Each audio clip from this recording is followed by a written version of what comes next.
Hello everyone, welcome to our YouTube channel Study Norms. This is me Shivani Sandhu teaching you principles of growth and development. So आइए शुरू करेंगे growth and development के क्या principles होते हैं. But ये video सुनने से पहले आपको पहला वाला वीडियो पढ़ना बहुत ज़रूरी है, वो देखना बहुत ज़रूरी है, क्योंकि उस वीडियो में पूरी चीज़ों को एक्सप्लेन किया हुआ है कि ग्रोथ एंड डेवलपमेंट होता क्या है, उसमें क्या स्टेजेस होती हैं, क्या फैक्टर्स इफेक्ट करते हैं उसको ग्रोथ एंड डेवलपमेंट को, क्या चैलेंजेस हमें देखने को मिलते हैं ग्रोथ एंड डेवलपमेंट में. But in this video lecture will be covering about the principles of growth and development. So पहला प्रिंसिपल है, पहला सिद्धांत, प्रिंसिपल मीन्स सिद्धांत ग्रोथ एंड डेवलपमेंट का ये है कि ये एक कॉन्टीन्यूस प्रोसेस है. Principle of continuity. Growth and development क्या है? एक कॉन्टीन्यूस प्रोसेस है. ये स्टार्ट होता है प्री नैटल से और एंड होता है डेथ के साथ. Development follows the principal of continuity which means that development is a continuous process. It starts with pre natal and ends with the death. तो येस ऑफ कोर्स जो आपकी development है वो वूम्ब से स्टार्ट होती है, टूम्ब पे ख़त्म होती है. पूरी ज़िंदगी भर एक इंसान कुछ ना कुछ चीज़ें सीखता रहता है, कुछ ना कुछ प्रोग्रेस अपनी लाइफ में करता रहता है ऑर्डरली मैनर में. ठीक है, जैसे पहले चलना सीखेगा, फिर या पहले बोलना सीखेगा, फिर चलना सीखेगा, फिर उसमें सोशली उसमें समझ आ जाएगी, फ्रेंड्स बन जाएंगे, फिर थोड़ा सा बड़ा हो जाएगा, नौकरी लग जाएगी, इकोनॉमिकली वो थोड़ा फ्री हो जाएगा, फाइनेंशियली इंडिपेंडेंट हो जाएगा, वहाँ उसकी क्या बोलते हैं डेवलपमेंट हो जाएगी. फिर शादी ब्याह हो जाएंगे, फिर घर मकान उसका बन जाएगा. तो इस तरह से पूरी लाइफ में एक इंसान की, एक व्यक्ति की डेवलपमेंट होती रहती है. So that is why it is written here कि principle is a continuous process which means it starts from the prenatal to the death. Number 2, principle of integration. Integration का मतलब क्या होता है? एक साथ इंटीग्रेट हो जाना, मिल जाना. ओके, तो development thus involves a movement from the whole to part and from part to whole, and that this way it is an integration of whole and its part as well as specific and general responses. It enables a child to develop a satisfactorily in relation to various aspects of dimensions of his personality. For example, child first start to learn hand movements, then finger movements, and then learn the movement of both hand and finger together. This is called as integration.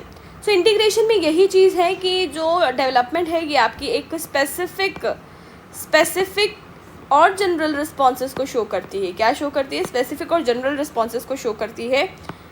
ठीक है, that means इसको हम समझेंगे एक example के साथ. Like आपका जो अगर बेबी है, चाइल्ड है, वो सबसे पहले क्या शो करता है? हैंड मूवमेंट्स शो करता है, क्रॉल करता है, अपने हाथों को हिलाएगा ज़ोर ज़ोर से. ठीक है, तो वो एक जनरल रिस्पॉन्स आपको स्पेसिफिक रिस्पॉन्स दे रहा है, पर्टिकुलरली सिर्फ हैंड ही मूव कर रहा है. क्या वो अपनी बॉडी से खुद उठ पाता है 6 मंथ्स तक? नहीं. ठीक है, पहले वो सिर्फ उतना लर्न करेगा, हैंड्स को हिलाना सीखेगा, फिर बाद में उसकी थोड़ी बॉडी की आगे पीछे होना शुरू हो जाएगी, वह फिर खुद को उठाना शुरू करेगा. ठीक है, तो पहले एक एक बॉडी पार्ट्स में एबिलिटी आती है मूवमेंट की, एंड देन इंटीग्रेट होना सभी चीज़ों का, और फिर बॉडी का पूरा रिस्पॉन्स शो करना. तो this is what integration, principle of integration. Next principle is lack of uniformity in the development. Yes of course कि सभी में एक समान की डेवलपमेंट नहीं देखने को मिलती. हो सकता है किसी एक व्यक्ति का, इस पर्टिकुलर टॉपिक में बताया हुआ है कि हो सकता है कि किसी एक व्यक्ति की ग्रोथ अच्छी हुई हो, डेवलपमेंट ना हुई हो, और हो सकता है किसी की डेवलपमेंट हुई हो, ग्रोथ अच्छे से नहीं हुई हो. फॉर एग्जांपल स्टीफन हॉकिंग का एग्जांपल. ओके, तो किसी में भी यूनिफॉर्मिटी नहीं है डेवलपमेंटल रेट में. A person may have a high rate of growth and development in terms of height and weight, but may not have the same pace of mental and the social development. ठीक है, तो हो सकता है उसकी बाकी चीज़ों में अच्छे से ग्रोथ हुई है पर उसकी डेवलपमेंट नहीं हुई है. तो this is the lack of uniformity in the developmental rate. Number 4, principle of individual differences. Principle of individual differences. Yes, हर एक इंडिविजुअल में क्या है? डिफरेंसेस है. हर एक इवन ऑर्गेनिज्म में भी आप देखेंगे तो डिफरेंसेस, बहुत सारे डिफरेंसेस हमें देखने को मिलते हैं. ठीक है जी. For example, every organism is a distinct creation in itself. One of the most important principle of development is that individual it involves individual differences, there is no fixed rate of development. जी हाँ, मतलब चलना तो सबने है, ठीक है, that all the children will learn to walk is universal, but the time at which each child takes his or her first step may vary. तो चलना तो सबने है, पर किस टाइम पे सबने चलना है वो अलग अलग हो सकता है. तो दिस इज़ इंडिविजुअल डिफरेंसेस. ठीक है, ये इसी में कवर अप हो जाएगा थर्ड टॉपिक में ही कि लैक ऑफ यूनिफॉर्मिटी है डेवलपमेंट में, क्योंकि इंडिविजुअल डिफरेंसेस है, इसी का आगे सब पार्ट है ये. ठीक है जी, आगे बढ़ेंगे. प्रिंसिपल ऑफ फिफ्थ प्रिंसिपल है हमारा प्रिंसिपल ऑफ यूनिफॉर्मिटी पैटर्न, कि हर एक इंडिविजुअल जो है एक यूनिफॉर्म पैटर्न जो है फॉलो अप करता है डेवलपमेंट में. ठीक है, कि मतलब हर कोई पहले क्या करेगा, रोएगा. हर एक चाइल्ड पहले रोता है, फिर उसके बाद हैंड मूवमेंट शो करेगा, फिर उसके बाद कुछ बोलेगा मम्मा पापा. तो हर एक व्यक्ति जो है एक यूनिफॉर्म पैटर्न शो करता है. फिर स्कूल जाएगा हर एक व्यक्ति, फिर हर एक व्यक्ति के फ्रेंड्स बनेंगे, फिर हर एक व्यक्ति जॉब में जाएगा. फिर मतलब एक पैटर्न बना हुआ है लाइफ का कि आपको यही फिक्स पैटर्न फॉलो अप करना है. हर कोई वही चीज़ कर रहा है. ठीक है, तो ऑल दो डेवलपमेंट, यहाँ डेवलपमेंट होगा, ऑल दो डेवलपमेंट जो है वो यूनिफॉर्म रेट से नहीं होती. हर एक इंसान की को डेवलपमेंट अलग अलग टाइम में मिलती है, अलग अलग स्फेयर में मिलती है. But shows there are some things which shows that कि there is a definite pattern in one or other dimensions which is uniform. कि मतलब एक यूनिफॉर्म पैटर्न आपको देखने को मिलता है डेवलपमेंट में. Number 6, principle of proceeding from general to specific. General to specific topic जो है वो आपका इंटीग्रेशन वाला सेम टॉपिक है, कि मतलब पहले एक बॉडी जो होती है वो चाइल्ड फर्स्ट पिकअप और एग्जिबिट्स द जनरल रिस्पॉन्सेज को पिकअप करते हैं, एंड फिर चाइल्ड जो है वो स्पेसिफिक रिस्पॉन्सेज को शो करेगा. ठीक है, तो जनरल टू स्पेसिफिक बॉडी जो है वो रिस्पॉन्सेज को शो करती है एक चाइल्ड की. नंबर 7 प्रिंसिपल है interaction between heredity and environment. Principal of interaction between heredity and environment. ये प्रिंसिपल में ये बताया है कि जो ग्रोथ एंड डेवलपमेंट जो है वो एक जॉइंट प्रोसेस है, जॉइंट प्रोडक्ट है. किसका? हेरिडिटी का, एनवायरनमेंट का. डेवलपमेंट आपकी कब होती है? जब आपकी हेरिडिटरीली आपकी फैमिली वेल ऑफ हो. फॉर एग्जांपल, ठीक है, फॉर एग्जांपल आपके जन्मों से चलता आया, आपके पास पैसा है, तो आगे वाली जनरेशन को अगर वो पैसा शुरू से ही मिल गया तो उसमें डेवलपमेंट भी होनी है साथ में. एनवायरनमेंट अच्छा मिलेगा, ठीक है, उसको हर एक चीज़ मिल रही है तो उससे डेवलप तो होना ही है.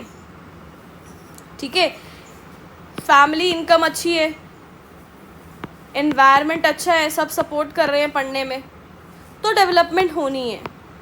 ठीक है, कभी कभी ऐसा होता है फैमिली अच्छी नहीं होती, फैमिली सपोर्टिव नहीं होती, तो डेवलपमेंट कहाँ से होनी है? दिमाग तो वहीं ख़राब रहना है. ठीक है, तो एक्चुअल में क्या है, डेवलपमेंट एक जॉइंट प्रोसेस है. डेवलपमेंट एक तो हेरिडिटरी प्रोसेस है और दूसरा एनवायरनमेंट से, इसका दोनों का बहुत लेना देना है, एनवायरनमेंट और हेरिडिटी से. ठीक है, ये दोनों ही इफ़ेक्ट करते हैं किसको? डेवलपमेंट को. अगर आपकी फैमिली अच्छी है, फ्रेंड ग्रुप्स अच्छे हैं आपके, तो आपकी डेवलपमेंट होगी. बोलते हैं ना, जैसा तुम्हारा दोस्त वैसे तुम हो. तो अगर दोस्त तो तुम्हारा आईएएस ऑफिसर बन रहा है तो तुम्हें भी वो धकेलेगा आईएएस ऑफिसर बनने के लिए. Are you following? अगर दोस्त तुम्हारा नशेड़ी है तो तुम्हें भी कहीं ना कहीं वो फोर्स करेगा तुम भी नशेड़ी बन जाओ. ठीक है जी, तो ये दोनों आपस में इंटर रिलेटेड चीज़ें हैं डेवलपमेंट के लिए. Next is principle of interaction. Principle of interaction, the various aspects और dimensions of one's growth and development are interrelated. What is achieved or not in or the other dimensions in the course of the gradual and continuous process of development surely affects the development of the other dimensions. A healthy body tends to develop a healthy mind and an emotional stable, physically strong and socially conscious personality. Inadequate physical or mental development may on the other hand results in a socially or emotionally maladjusted personality. ठीक है, principle of inter relation. बोलते हैं जी principle of inter relation जो है ये आपका एक ऐसा एस्पेक्ट है, एक ऐसा प्रिंसिपल है, ये बताता है कि जो आपकी ग्रोथ एंड डेवलपमेंट है वो इंटर रिलेटेड है आपस में. ठीक है, अगर आपकी ग्रोथ अच्छे से हुई है तो आपकी डेवलपमेंट भी अच्छे से होनी है, तो आपको ज़्यादा अच्छे से होनी। ऐसा नहीं है कि ग्रोथ नहीं होगी तो डेवलपमेंट भी नहीं होनी है, क्योंकि स्टीफन हॉकिंस की एग्जांपल से हम लोग समझ सकते हैं कि अगर ग्रोथ अच्छे से नहीं हुई है बॉडी में, पर डेवलपमेंट होनी है आपकी, ठीक है। बट ये चीज़ ये बोली जा रही है कि दोनों आपस में, ये प्रिंसिपल ये बता रहा है कि ग्रोथ एंड डेवलपमेंट आपस में इंटर रिलेटेड है। अगर आप कोई चीज़ अचीव नहीं कर पाते, फॉर एग्जाम्पल आपको गुस्सा आता है, ठीक है, आपका पेपर क्लियर नहीं होगा, फॉर एग्जाम्पल, ऐसा ना हो, भगवान ना करे ऐसा ना हो, सबका पेपर क्लियर हो, अगर ना हो तो क्या हो जाता है, मन में थोड़ा सा धक्का सा लग जाता है ना, पढ़ने का फिर मन नहीं करता दोबारा, ठीक है। या इसका क्यों एग्जाम्पल लेना, हम कोई और एग्जाम्पल ले लेते हैं। फॉर एग्जाम्पल तुम्हें कोई अच्छी सी ड्रेस चाहिए, लड़कियों को अच्छी सी ड्रेस चाहिए, ठीक है, और वो ड्रेस अगर मम्मी ना दिलाए तो गुस्सा आ जाएगा, ठीक है, और तुम पढ़ोगी नहीं घर पे जाके, ठीक है। तो ये आपस में, वैसे ये अच्छा एग्जाम्पल नहीं था, वो वाला अच्छा एग्जाम्पल था, अगर पेपर क्लियर ना हो तो कैसे गुस्सा आ जाता है, बट एनीवे इसको एग्जाम्पल्स के बगैर ही पढ़ो कि ग्रोथ एंड डेवलपमेंट जो है वो आपस में इंटर रिलेटेड है, both are inter related to each other. And अगर तुम्हारी बॉडी जो है स्टेबल है, फिजिकली फिट है, इमोशनली स्टेबल है, सोशली स्टेबल है, तो you will get a good result, ठीक है। बट अगर आपकी अच्छी, on the other hand, result in the socially और इमोशनली मैल एडजस्टेड पर्सनैलिटी, तो आपकी पर्सनैलिटी क्या होगी, अच्छी होगी। अगर ग्रोथ नहीं अच्छी होगी तो फिर डेवलपमेंट भी अच्छी नहीं होगी, ऐसा ये प्रिंसिपल बता रहा है। Number 9, principle of cephalocaudal. Cephalocaudal means longitudinal axis, मतलब जो डेवलपमेंट होती है वो लॉन्गिट्यूडनल एक्सिस में होती है, मतलब ऐसे लॉन्गिट्यूडनल एक्सिस पे होगी। डेवलपमेंट जो है वो हेड टू टो होती है, मतलब सिर से लेके पैर तक। That is why before it becomes able to stand the child first gain the control over the head. ऐसे ही खड़ा नहीं हो जाएगा वो, पहले उसका सिर खड़ा होता है। पहले देखा आपने छोटा बेबी, कभी उसका सिर कभी इधर को लुढ़कता है, कभी उधर को लुढ़कता है, ठीक है। कुछ टाइम के बाद सबसे पहले उसका हेड स्टेबल होना शुरू हो जाता है। जब हेड स्टेबल होगा फिर वो अपने आप को खड़ा करेगा, अपनी बॉडी को खड़ा करेगा। Got it. Next principle, principle 10 is principle of proximodistal, development of motor skills. हाँ, मतलब ये प्रिंसिपल्स बताते हैं, लास्ट प्रिंसिपल बता रहा है हमारा कि डेवलपमेंट जो है वो मोटर स्किल से स्टार्ट होती है और सेंट्रल बॉडी में आती है। That is why in the beginning child is seen to exercise control over the large fundamental muscle. सबसे पहले वो उसकी मोटर स्किल्स, यानी कि हैंड मूवमेंट्स आप देखते हैं, पेट के अंदर भी मदर के हाथ ही मूव कर रहे होते हैं। अगर आपने 9 मंथ्स की प्रेग्नेंट वुमेन आपने देखी होगी तो कैसे वो बताती है कि कैसे उसके हैंड्स वगैरह कैसे मूव कर रहे होते हैं बेबी के अंदर।